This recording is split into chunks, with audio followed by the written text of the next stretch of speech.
दौरा क्यों हुआ, क्या उसमें कोई डील फाइनल हुई कि नहीं हुई? हर चीज कैलकुलेटेड थी, हर मूव कैलकुलेटेड थी। जैसा ये सदर है ना, ये वैसा ही दौरा है। पूरे अरब खित्ते में जेनोसाइड के लिए अमेरिका बराबर का मुल्जिम है। उनका मॉडल हमला करने का और है। तो सर सुपर पावर कैसे बना करती हैं? जंगें छेड़नी पड़ती हैं असला बेचने के लिए। रिसेशन आया तो किसने बेल आउट किया अमेरिका को? दावत दी है चीन के सदर को। चीन का सदर सोच समझ के जाएगा। अब ये एक हल्का सा स्पिन है जो लोग नोट नहीं कर रहे। पाकिस्तान को फैसला करना होगा कि वो जोग्राफिया का हिस्सा रहना चाहता है या तारीख का। सर जमहूरियत कंप्रोमाइज हो गई जो उनकी सो कॉल थी।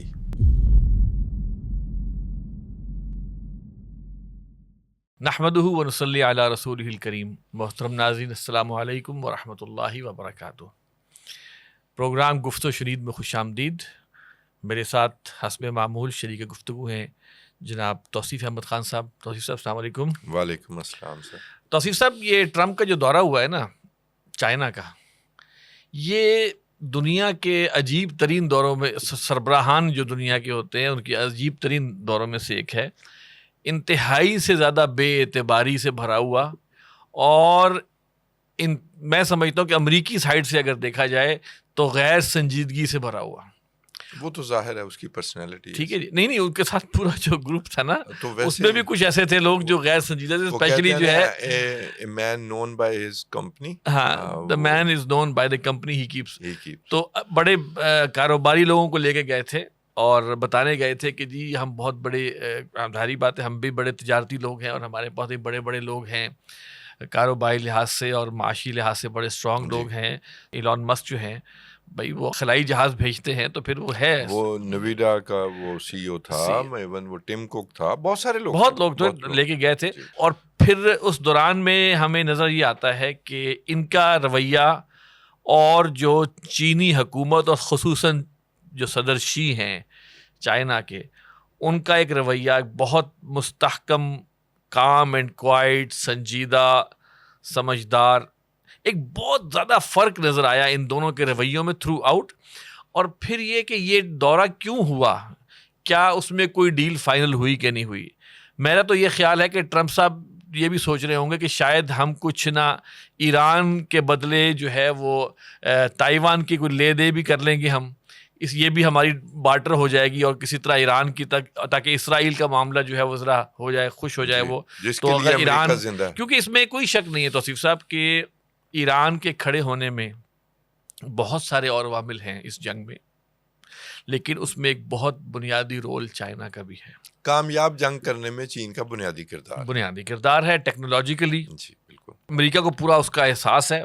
आप अंदाजा करें ना कि अमेरिकी सदर उस मुल्क का दौरा करने गया है जो प्रॉक्सी के थ्रू एक जंग लड़ रहा है, और उसमें अमेरिका को वो उसने नाकोचने चिपवाए हैं, उस मुल्क में आए हैं। और आपका क्या ख्याल है, वो इस ख्याल से नहीं आए होंगे कि जनाब कोई गिव एंड टेक कर लेते हैं, कुछ लोग कुछ दो, के जो अरबी में कहा जाता है ना कि निस्फुल्ली व निस्फुल्लक व हाजा कौमुन जाहिलून, कि ये आधा हमारा आधा तुम्हारा, बाकी तो सब जाहिल के जाहिल हैं।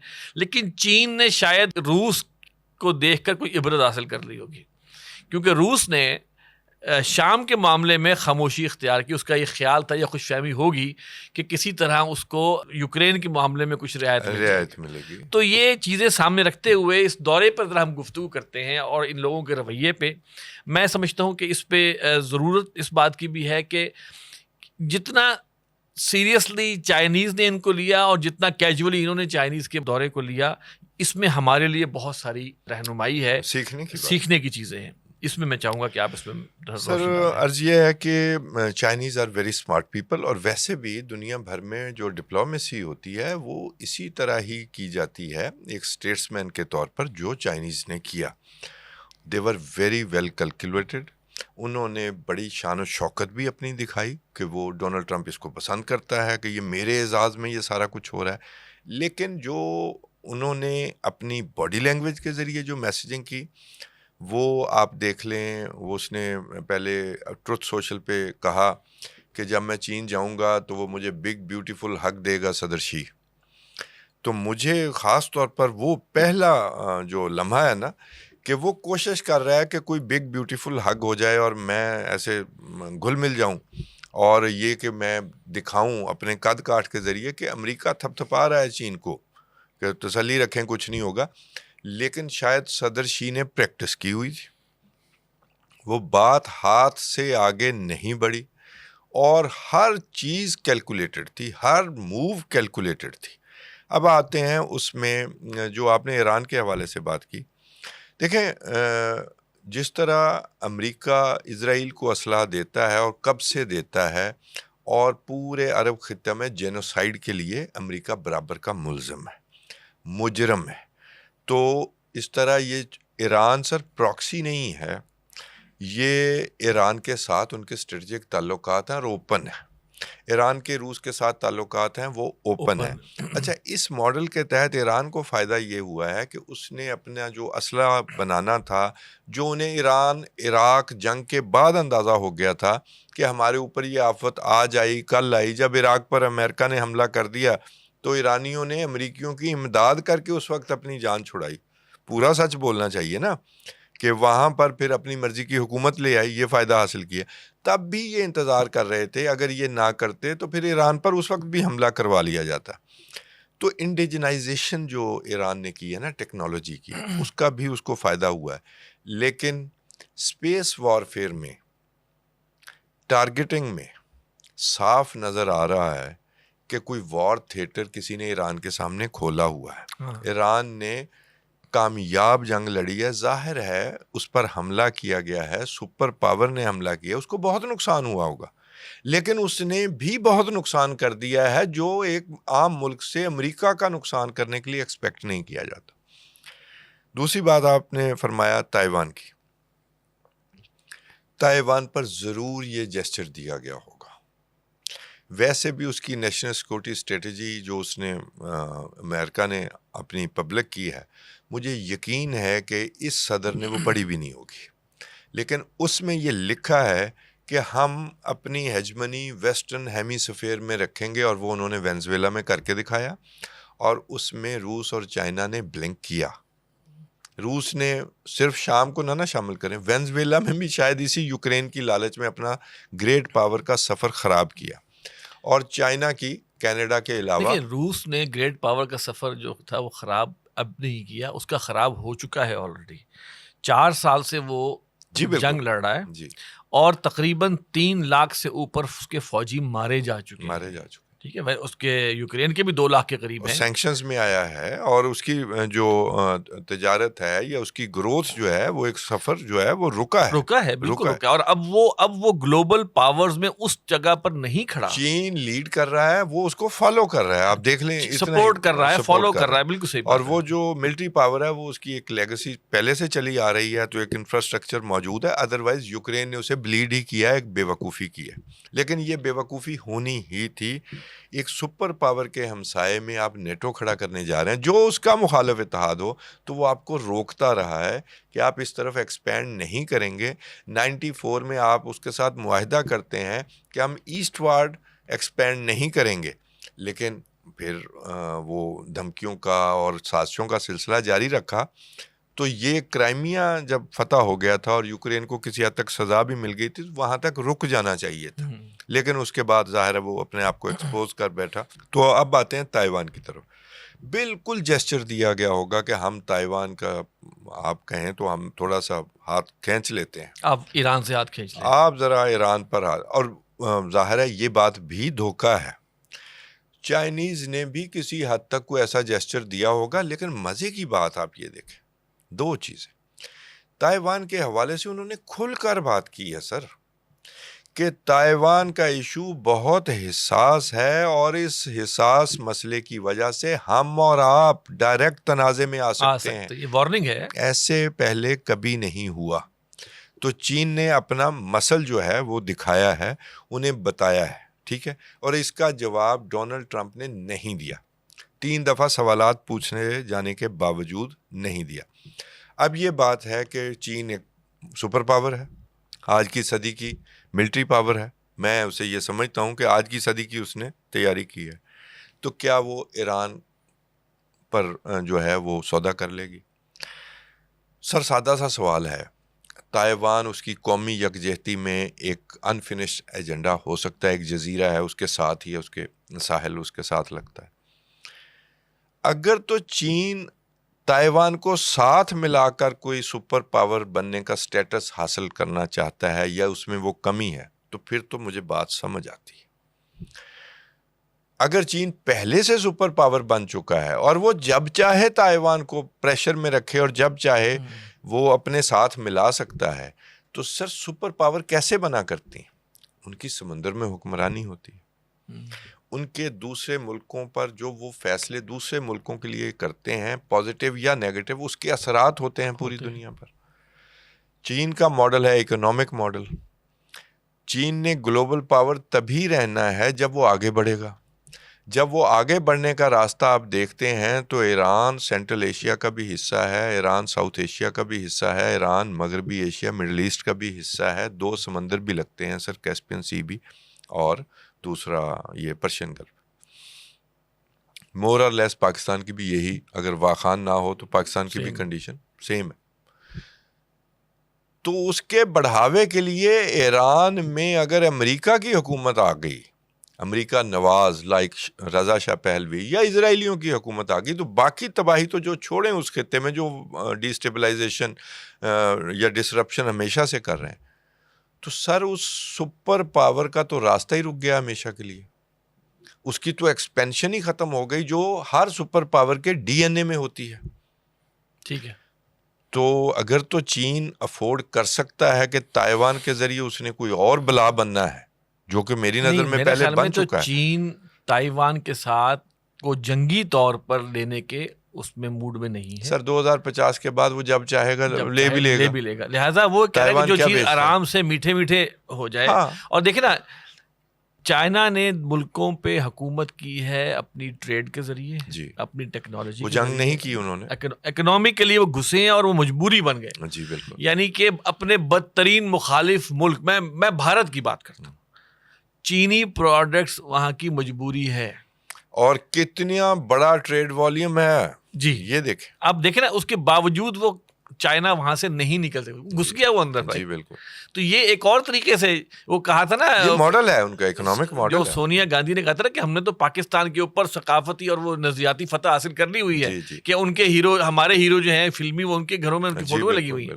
तो इन्होंने भी एक फतह हासिल की हुई है। और फिर अब आप देखें, ये जो इलेक्ट्रिक कार्स के जरिए इन्होंने इलॉन मस्क को भी जिसे कहते दुर्गत बनाई है उसकी, जो कि बहरहाल हम समझते हैं कि उसका जो टेस्ला है वो एक स्टार्टिंग पॉइंट था दुनिया में इलेक्ट्रिक कार्स का, उसको इसने उल्टा दिया। अमेरिका खुद कितना बड़ा मकरूज है चाइना का। जी बिल्कुल। तो लिहाजा उनका मॉडल हमला करने का और है वो बिल्कुल। और उसमें मजे की बात, अब देखें ना, टेस्ला इलेक्ट्रिक कार से उठा और वो बिलियनियर हो गया। उस टेस्ला की हैवी इन्वेस्टमेंट चीन में है, ठीक है। उसी एप्पल की हैवी इन्वेस्टमेंट चीन में है। अब इसके साथ ताइवान के साथ हमने जंगी बात कर ली। अमेरिका की ये ख्वाहिश थी कि हम चीन को पहले टैरिफ लगा के देख लिया ना, कि नहीं जी हमारे वहाँ पर इन्वेस्टमेंट करें। और वो छोटे मोटे ममालिक सभी इंडिया वगैरह आपने देखा बेइज्जत भी हुए और शराइत भी मानी। तो चीन ने बराबर टैरिफ लगाया, रेयर अर्थ की एक्सपोर्ट पर पाबंदी लगा दी। 93% रेयर अर्थ पर चीन का कंट्रोल है, क्योंकि इंफ्रास्ट्रक्चर उन्होंने 90s में बना लिया था। अमेरिका की ये ख्वाहिश थी कि चीन ये ऐलान करे कि हम अमेरिका में इन्वेस्टमेंट करते हैं, उनकी कंपनीज। अच्छा, मेरे लिए ये कोई इतनी बड़ी बात भी नहीं थी, लेकिन उन्होंने इस पर भी कोई ऐसी कंसेंट नहीं दी। चीनी सदर ने ये कहा कि चीन की सरजमीन बाहर के आने वाले सरमायादारों के लिए खुली पड़ी है। उन्होंने ये नहीं दिया जेस्चर। सोयाबीन वो जितना चाहे ले सकते हैं, कनाडा से ले रहे हैं, अमेरिका से भी ले लेंगे। एक सोयाबीन अमेरिका की डिमांड है और दूसरा ईरान का हम डिस्कस कर चुके हैं। चीन क्या चाहता है?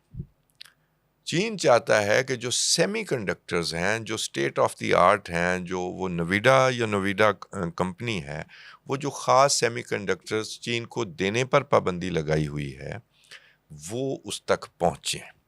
टेस्ला वहाँ पहुँची और उसको देखकर फिर अगलों ने इलेक्ट्रिक गाड़ियाँ बना ली और आज टेस्ला ही compete नहीं कर पा रही। तो उन्हें वो सेमीकंडक्टर्स चाहिए और वो पता है कहाँ बनते हैं? ताइवान ताइपी में, और वहाँ से वो अमेरिका में जाते हैं। ये इन्हीं की इन्वेस्टमेंट है। तो वहाँ वो ये चाहते हैं, उसके बदले वो रेयर अर्थ को बार्गेनिंग चिप के तौर पर यूज़ करेंगे। लिहाजा फैसले कोई नहीं हुए, ये फैसले शायद सामने आ जाए। उन्होंने एक बोर्ड ऑफ ट्रेड बनाने का ऐलान किया है अमेरिका और चीन ने। चीन कभी नहीं ये चाहेगा कि अमेरिका को नुकसान हो। चीन हमेशा ये चाहेगा कि अमेरिका बतौर एक पावर मौजूद रहे और एक मंडी के तौर पर एक बतौर एक खरीदार मौजूद रहे, एक बहुत बड़ी मंडी के तौर पर मौजूद रहे। जैसे कोई दुकानदार नहीं चाहता कि उसका कोई क्लाइंट खराब जी, हो। ओबामा के दौर में रिसेशन आया तो किसने बेल आउट किया अमेरिका को? चीन ने और सऊदीया ने। अच्छा, अब चीन को पता है वेस्ट एशिया में उसने अपना असर और रसूख नहीं बढ़ाना, इन अरबों को एंगेज नहीं करना। सऊदी अरब और ईरान को एंगेज करके सुलह किस लिए चीन ने करवाई थी? चीन का मफाद है इसमें। तो चीन तो ये जगह नहीं छोड़ सकता, और ना ही अमेरिका को छोड़ सकता है, और ना ही अमेरिका चीन को छोड़ सकता है। ये मतलब कि मिली जुली भावनाएं हैं। तो एक दूसरे का मसल चेक करते हैं, एक दूसरे के सुपर पावर्स ये प्रॉक्सी और छोटे ममालिक से लड़वा कर देख भी लेते हैं। ये सारा मामला जो है वो चल रहा है, और चीन इसको ऐसे ही चलाएगा, ईरान की हिमायत से पीछे नहीं हटेगा, ना ही अमेरिका को गिरने देगा। अमेरिका को उन्होंने अपनी 4 शराइत भी पेश की कि ईरान पर हम बात कर लेते हैं, स्ट्रेट ऑफ हॉर्मुज़ की हमने बात कर भी ली। अब ये जो ट्रेड वाला मामला है वो मैंने आपको सामने रख दिया कि ये आहिस्ता चलेंगे। टैरिफ कोई पता नहीं है सुप्रीम कोर्ट के फैसले के बाद भी कि चीन आखिर कितना टैरिफ दे रहा है, 10% दे रहा है, 15% दे रहा है, सब वेग हो गया। अब चीन के हवाले से डोनाल्ड ट्रंप ने यू टर्न भी ले लिया है। वो कहता था they are hollowing up our society, हमारी ज़मीन ख़रीद रहे हैं, हमारी यूनिवर्सिटीज़ में उनका कब्ज़ा हो गया। अब कोई बात हो रही है? तो ये उनकी जीत है। और सुनिए सबसे अहम बात, जब सदर शी ने तकरीर की तो क्या ख्याल है कि वो मैंने कोई तकरीर की है, 10 दफ़ा पढ़ी जाती है। उसने वो जिक्र किया एथेंस की हुकूमत का, थेसियोडाइड जो है कि जी एक डिक्लाइनिंग पावर थी और एक इमर्जिंग पावर थी, और डिक्लाइनिंग पावर जो है ना वो हमेशा जब अपने आप को बचाने के लिए फिर जंगें छेड़ दिया करती है।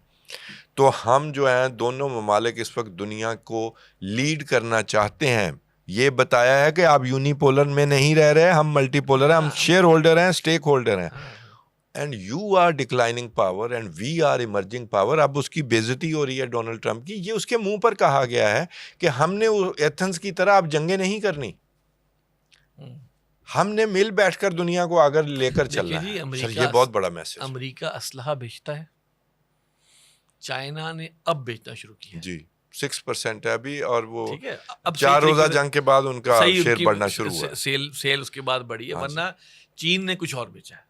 जी बिल्कुल, ठीक है, ये एक बड़ा वाज़ेह फ़र्क है।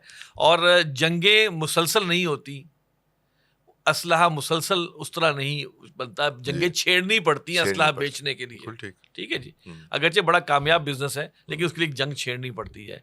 चीन जंग छेड़े बगैर अपना काम जो है वो कर रहा है और उसमें वो आगे से आगे जाने, लिहाजा दोनों का मोडस ऑपरेंडी जो है वो डिफरेंट है, बिल्कुल फ़र्क है। अच्छा, इसमें आखिर में जो एक बड़े मज़ेदार बात हुई, देखिए एक काम ये भी हो सकता था कि वो अपनी तमाम बैजीज और तोहफे जो है ना वो अमेरिकन एम्बेसी जो कि चाइना बीजिंग में है वहाँ छोड़ के आते। वो उन्होंने एक ड्रम सा रखा हुआ था, उसके अंदर वो डाल के गए। अब ये एक बहुत ही जिसे कहना मज़ाका खेज गलीज जेस्चर है, और चाइनीज याद रखेंगे इसको, चाइनीज को इसको याद रखेंगे। हमारे आप तहाइफ वो डस्टबिन में रख के गए और एक बात को एंजॉय करेंगे कि आप इतने खौफज़दा हैं। जैसा ये सदर है ना ये वैसा ही दौरा है। बिल्कुल ठीक, बिल्कुल ठीक, एग्रीड। और इसका हासिल कुछ भी नहीं हुआ, मैं समझता हूँ टोटली ला हासिल है। और मैं आपको एक चीज़ और बताऊं कि ट्रंप ने कहा है, दावत दी है चीन के सदर को, चीन का सदर सोच समझ के जाएगा। हाँ, ये बड़ी बात है, इसलिए कि जो ये हरकतें करके गए हैं, उसने तो डेट का ऐलान भी किया, डेट का ऐलान किया, तो डेट तो आगे पीछे हो सकती है, लेकिन मैं बता रहा हूँ कि वो इसका ये क्या मतलब है। जिस तरह ट्रंप ने किंग चार्ल्स को बुलाकर जितनी भी रिवायात थी बरतानिया की बादशाहों की रिवायात थी उनको साइड पे कर दिया, जिस पर के क्वीन साहिबा जो है वो चीख उठी कि जनाब बड़ा ही बदतमीज आदमी निकला ये। तो क्या ख्याल चीन इस खप के बाद के इन्होंने हमारे घर में आके जो गंद किया है या जो हरकतें की हैं, आप बता कि ना इलॉन मस्क अजीब अजीब शक्लें बना रही, ये क्या हो रहा है? ये मस्खरों ये अपने बेटे को साथ लेके आया हुआ है, समझ से बाहर है। बहरहाल ये एक हमारे लिए भी है। अच्छा, अब हम आते हैं पाकिस्तान के वजह से।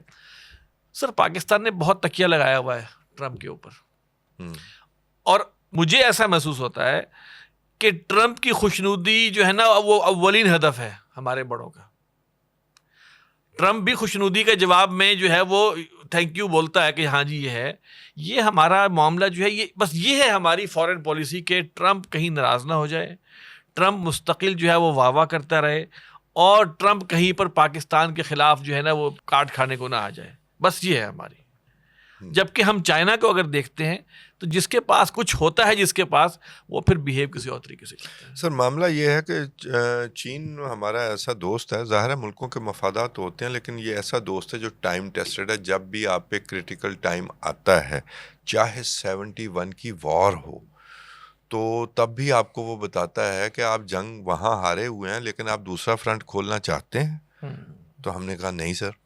तो ये उन्होंने हमारा कहा कसूर है, तो ये जाएं हमारा फिर। कसूर हाँ जी, तो उन्होंने कहा जाएं फिर, वो हवाले कर दें, वो आप हारे हुए हैं, दूसरे फ्रंट से आप दिफा कर सकते हैं। ठीक है, चाइना टाइम टेस्टेड फ्रेंड है, ये ट्रांजैक्शनल है, और हमसे ज्यादा इस बात का तजर्बा कोई नहीं है। और फिर उस ट्रांजैक्शनल फ्रेंडशिप को ट्रंप के होते हुए 100 के साथ ज़रब दे लें। बिल्कुल। ठीक है, वो अब ताज़ा वारदात सुने आप।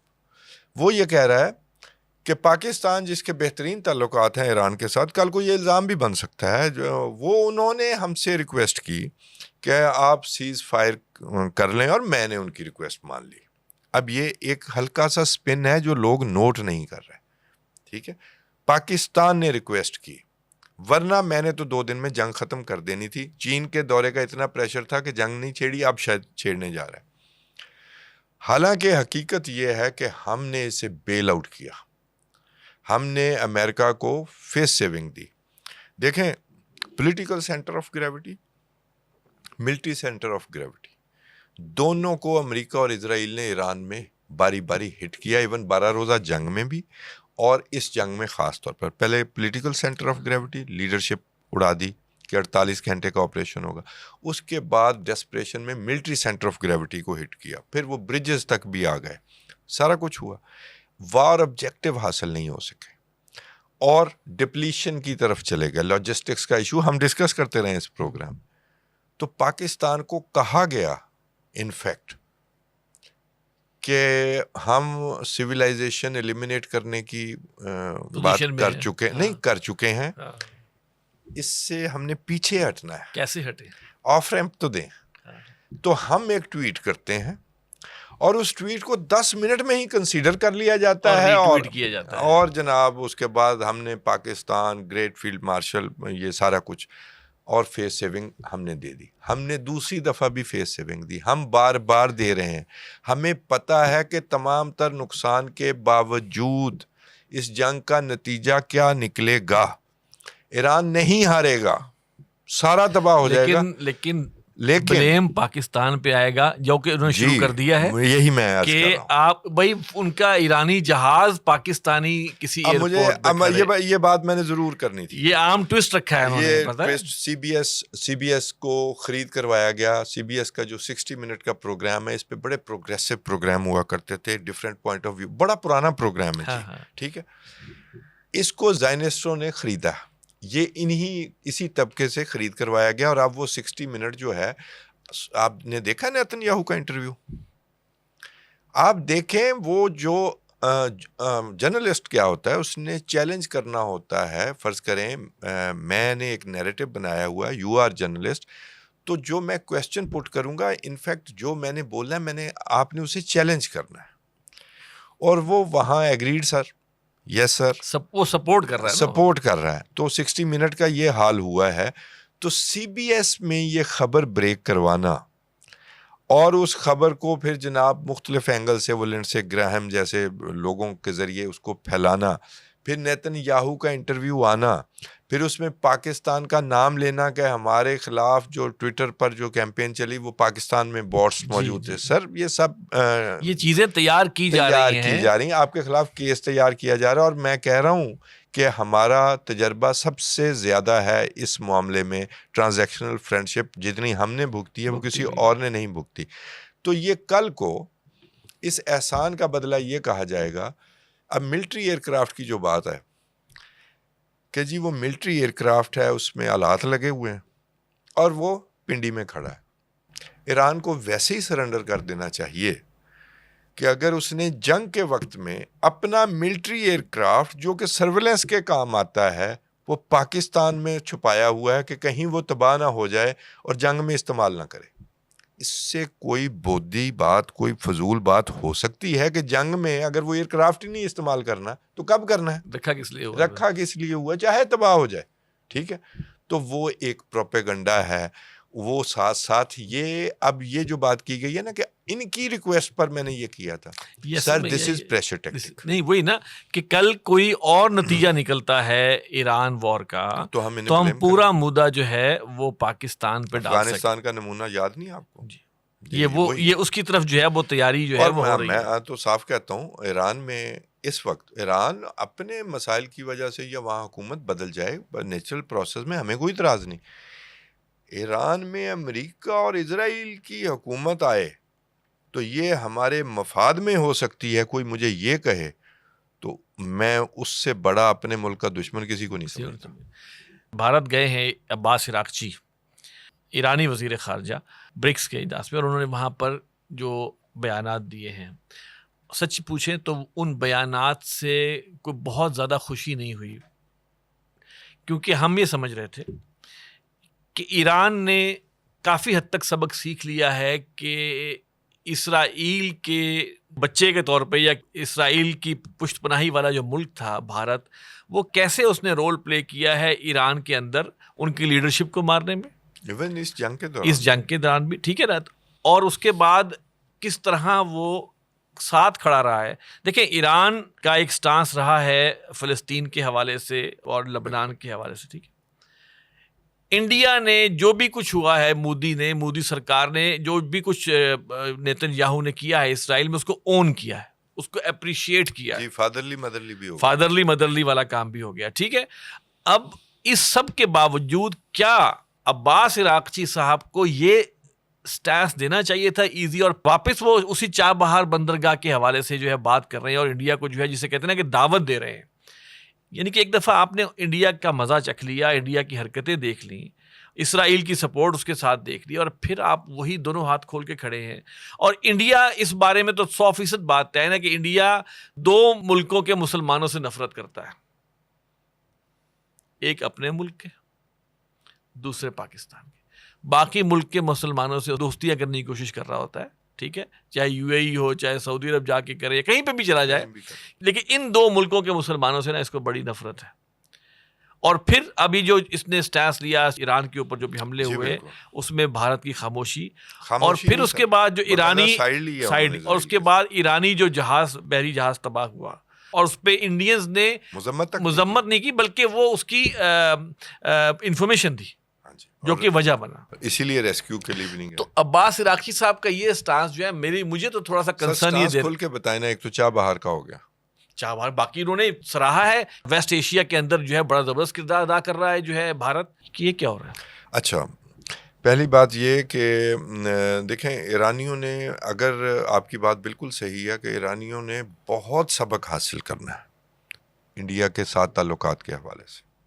जो लोग बहुत खींच कर लेके जाते हैं कि इंडिया के साथ बड़े शदीद ताल्लुकात थे ईरान के, मैं उससे भी इत्तेफाक नहीं करता, लेकिन बहरहाल मेरी ख्वाहिश थी कि तशक्कुर पाकिस्तान उनके मुंह से वहाँ पे भी निकलता। नहीं, ये डिप्लोमेसी में ऐसे नहीं होता। मैं नहीं ये इस बात को मानता। तशक्कुर पाकिस्तान अगलों ने उधर भी कहा और आप भी करने गए थे, हम भी तशक्कुर ईरान करने गए थे। ये डिप्लोमेटिक, हर कोई डोनाल्ड ट्रंप थोड़ी है, ये फर्क है। सदर शी भी तो है ना। नहीं देखे ना, तो वो सदर शी वाली बात, जज्बातियत नहीं है। अब एक बात जहन में रहे कि ये ब्रिक्स का इजलास था, ब्रिक्स का ईरान भी मेंबर है और वो फाउंडिंग मेंबर है इंडिया ब्रिक्स में। हालांकि वो अब एक एजेंट के तौर पर मौजूद था अमेरिका के साथ ताल्लुकात ख़राब होने से पहले कि ब्रिक्स को ख़राब कैसे करना है और ब्रिक्स को किसी फैसला कुन पोजीशन में नहीं पहुंचने देना। ईरानियों ने ये शॉर्ट टर्म में जब उन पर सैंक्शन ज़्यादा हुई तो उन्होंने इंडिया से फ़ायदा उठाने की कोशिश की। इंडिया ने चाबहार बंदरगाह के हवाले से अमेरिका से वेवर लिया, लेकिन उन्होंने मज़ा भी खूब चखा है।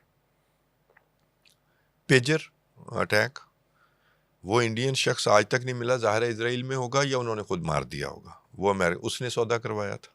फिर चाबहार बंदरगाह पर इन्होंने अपने रॉ के मुख्तलिफ सेल्स बनाए जो कि बलूचिस्तान में भी काम करते थे। मैं सीधी सी बात नेचुरल कोर्स में बात बताता हूँ, ईरान के मफाद में नहीं है बलूचिस्तान का हमारे का ख़राब होना, क्योंकि ईरान का बलूचिस्तान साथ ख़राब होगा और वहाँ पर इजराइल की कितनी इन्वेस्टमेंट है ये ईरानियों से या पाकिस्तानियों से भी बेहतर कोई नहीं जानता, या हमारे भाइयों की भी, जो हमारे भाई रहे हैं। तो वहाँ भी मामला मुझे ये लगता है कि चाबहार वाली बात उन्होंने शायद जताई है कि आप भाग गए, आ जाए ना फिर। ये आप ना नहीं बिला वजह की वकालत कर रहे नहीं, हो। मैं वकालत नहीं कर रहा। ईरानियों को सबक सीखना चाहिए, मैंने पहले अर्ज किया। और चाबहार वाली बात, ये डिप्लोमेसी की लैंग्वेज में, ईरान भी बहुत पुरानी तहजीब है, ये को गला फाड़ के बात करने वाली बात नहीं है। लेकिन चाबहार वाली बात मुझे ऐसे लगता है।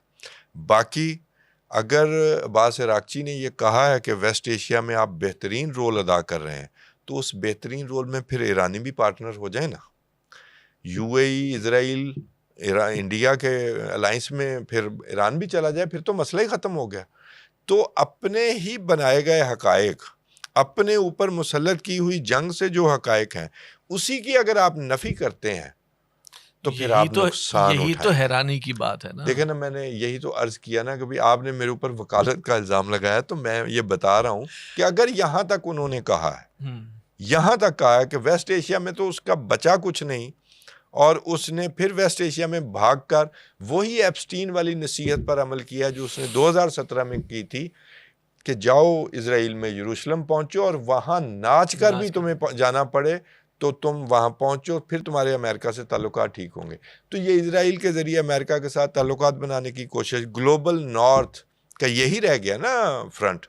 तो उसमें अगर ईरान को वाकई उन्होंने ये कहा है तो ईरान भी शामिल हो जाए, मसला ही ख़त्म हो जाएगा। और अब तो सारे पहले बीच में खड़े हैं, तो ये नालायक अप्रोच हो सकती है। पाकिस्तान को क्या करना चाहिए इसमें? पाकिस्तान को कुछ भी नहीं करना चाहिए। हमारे बेहतरीन ताल्लुकात हैं, हम वेस्ट एशिया के स्टेक होल्डर बन चुके हैं। उन्होंने तो जिसे कहते हैं ना कि जो चाबहार के साथ जो अफगानिस्तान का जो पूरा एक रूट है उसका भी उसमें जो ये तो खत्म जो रिपोर्ट्स आई हैं ना, मेरी अर्ज सुन लें।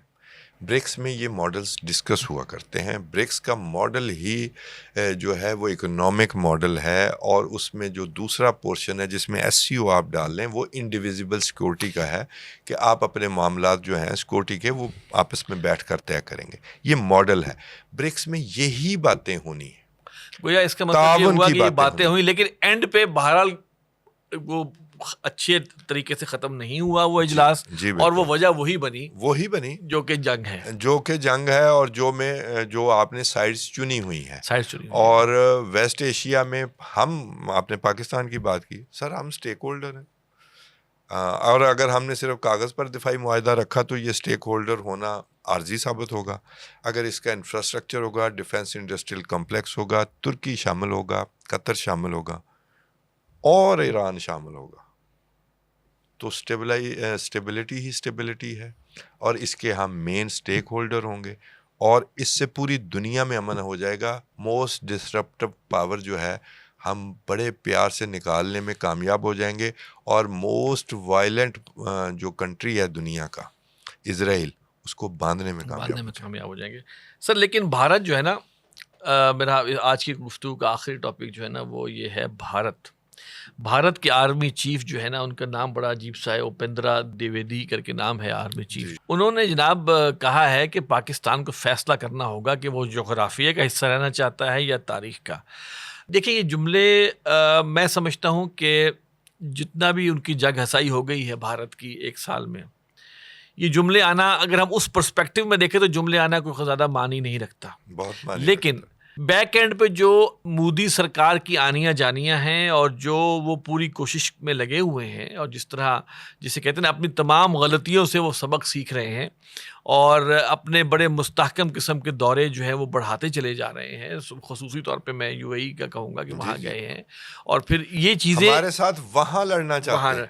एक और जो एलिमेंट है ना सर, कि वो उन्होंने पूरा अपना मजहबी टच साथ रखा हुआ है। मंदिरों का आना जाना, वहाँ पे सारा करना है। मैं इसलिए कह रहा हूँ कि अब वो पूरी तैयारी अपनी मजहबी और फिक्री और टेक्नोलॉजिकल तैयारी, अभी उन्होंने नीदरलैंड में जाके एक वो जो कंपनी है चिप्स बनाने वाली बहुत ज़बरदस्त जो ये बनाती है, उसके साथ मुआहिदा किया है। फिर उसी वक्त इन्होंने बड़ा ज़बरदस्त एक, जिसे कहते, मैं अपनी कौम से तो शायद मुखलिस ही है, कि कहा है जी कि सोना मत खरीदें जी बिल्कुल, और हमें अपना वो फॉरेन रिजर्व जो है वो करने। They are up to something, और उनके दिल में इस वक्त लावा है जो ऑपरेशन सिंदूर की नाकामी का, और वो अब चाह रहे हैं कि वंस एंड फॉर ऑल इस चीज़ को किया जाए, क्योंकि इसराइल भी ये समझता है कि पाकिस्तान के होते हुए उसके जो अज़ाइम हैं मिडल ईस्ट के अंदर वो पूरे नहीं हो सकते। फादरली और मदरली दोनों फंसे हुए हैं। दोनों फंसे हुए हैं, और जो पाकिस्तान ने अभी सऊदी अरब के साथ किया या जी और हाँ। मुल्कों के साथ कर रहा है, ये इसमें समझे इसराइल के लिए एक नाइटमेयर है। अगर ईरान पूरी तरह, जिससे हमारी दुआ है कि बिल्कुल साथ आके खड़ा हो, और तुर्की है और कतर और सब लोग, तो ये एक अपनी जगह चीज़ है। तो अब थोड़े से बड़े लेवल के ऊपर जो है मुझे ऐसा महसूस होता है कि ये जो है तैयारियां हैं। इसी तरह जो आरएसएस के जो उनके वो हेड हैं, उन्होंने भी बड़ा बयान ये दिया है।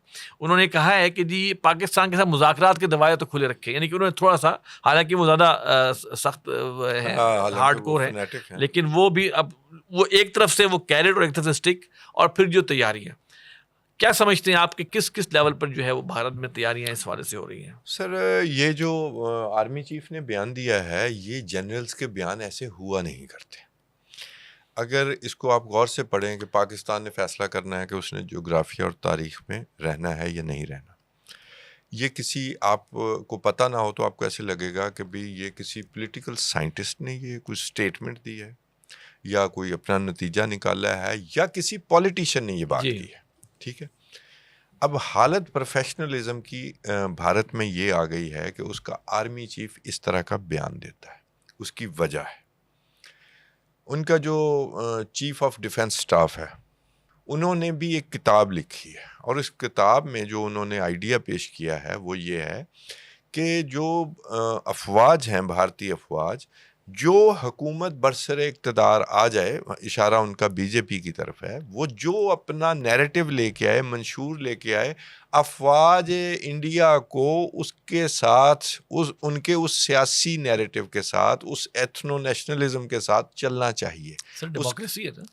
नहीं सर, ये दिस इज नॉट, फौज में डेमोक्रेसी नहीं होती। नहीं, भारत में जमहूरियत है। नहीं, भारत में है जमहूरियत, ठीक है, उसमें एक लेकिन फौज का एक किरदार है। सर जमहूरियत कंप्रोमाइज हो गई जो उनकी सो कॉल थी। वो तो जो नेशनलिज्म वो और जो हिंदुत्व बढ़ा रहे हैं वो तो उसको इंडोर्स कर रहा है। अब ये प्रोफेशनलिज्म पर ज़रब पड़ती है, किसी भी फौज में ये ज़रब पड़ती है। ये मामला आप इजराइल के हवाले से देख लें तो वो खुले हैं कि कोई भी है, अमेरिका में भी रहता है तो हमारी फौज में आके लड़े, वो सारा मामला। ये वही उसी सिलसिले का अगली कड़ी है। ये जो बीजेपी का नैरेटिव है, जो अभी आपने बंगाल में भी देखा, नफ़रत का नैरेटिव, वो उस हवाले से ये फ़ौज भी वहीं खड़ी हो रही है। और फिर उसमें पाकिस्तान का बन जाना बहुत बड़ी तकलीफ़ है।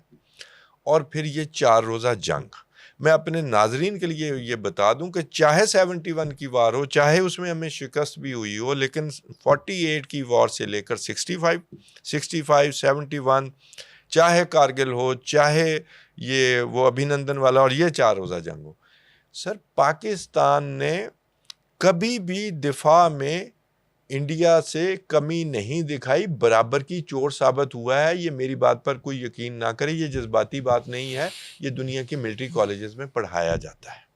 ठीक है, तो ये बहुत बड़ी गलत फहमी है कि हम वो जंग हारने के बावजूद लड़ रहे थे।